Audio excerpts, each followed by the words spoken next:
தற்போது கிடைத்துள்ள அண்மை செய்தியை பார்த்து வருகிறோம். நெல்லையில் நள்ளிரவில் சவாரிக்கு அழைத்து சென்று ஆட்டோ டிரைவரை அரிவாளால் சரமாரியாக வெட்டிவிட்டு மர்ம கும்பல் தப்பி ஓடியுள்ளது. 3 பேர் கும்பல் சரமாரியாக வெட்டியதில் மேலப்பாளையம் பகுதியைச் சேர்ந்த ஆட்டோ டிரைவர் ராமகிருஷ்ணன் படுகாயத்துடன் மருத்துவமனையில் அனுமதிக்கப்பட்டுள்ளார். வெட்டப்பட்ட ஆட்டோ டிரைவர் ராமகிருஷ்ணன் உடல்நிலை கவலைக்கிடம் என அரசு மருத்துவக் கல்லூரி மருத்துவமனை மருத்துவர்கள் தகவல் தெரிவித்துள்ளனர்.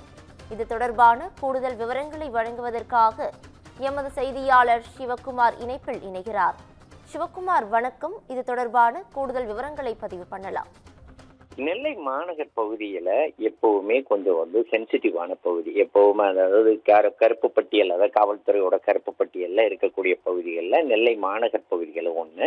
இந்த பகுதிகளில் எப்பவுமே 24 மணி நேரமும் ஆட்கள் நடமாட்டம் இருக்கும் அப்படிங்கிற ஒரு சூழ்நிலை எப்பவுமே நிலவும்.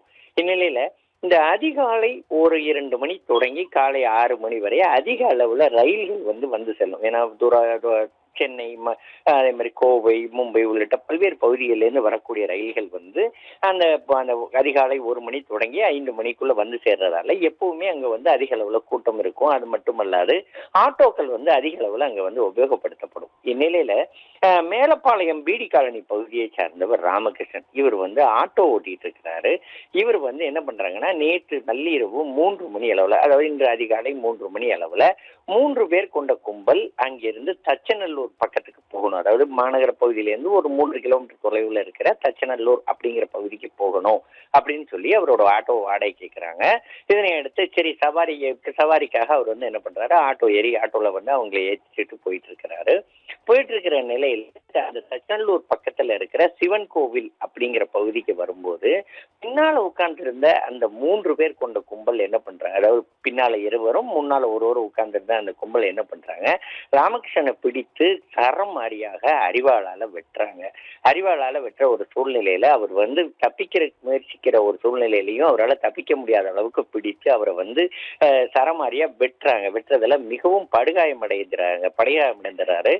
வெட்டினதுல சரிஞ்சு கீழே விழுந்த அவரை இறந்துட்டதா நினைச்சு அந்த 3 பேர் கொண்ட கும்பல் ஓடிவிட அவர் தற்போது நெல்லை அரசு மருத்துவக் கல்லூரி மருத்துவமனையில சிகிச்சைக்காக அனுமதிக்கப்பட்டிருக்கிறாரு.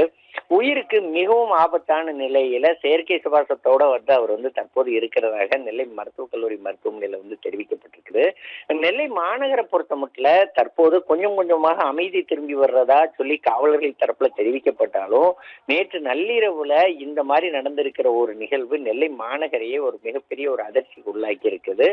ஏற்கனவே மாநகர் பகுதிகளில் போதிய அளவுக்கு பாதுகாப்புகள் சரியில்லை, அதாவது போதிய அளவுக்கு பாதுகாப்பு போலீசார் ரோந்து பணிகளை ஈடுபடல அப்படின்னு சொல்லி ஏற்கனவே குற்றச்சாட்டுகள் அதிக அளவுல இருந்துட்டு இருக்குது.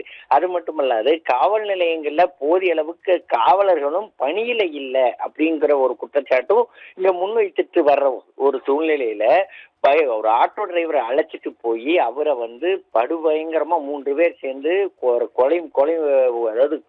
கொலை செய்ய முயற்சித்திருக்கிறது நெல்லை மாநகர் பகுதியை ஒரு கடும் அதிர்ச்சியை ஏற்படுத்தியிருக்குது. பவித்ரா,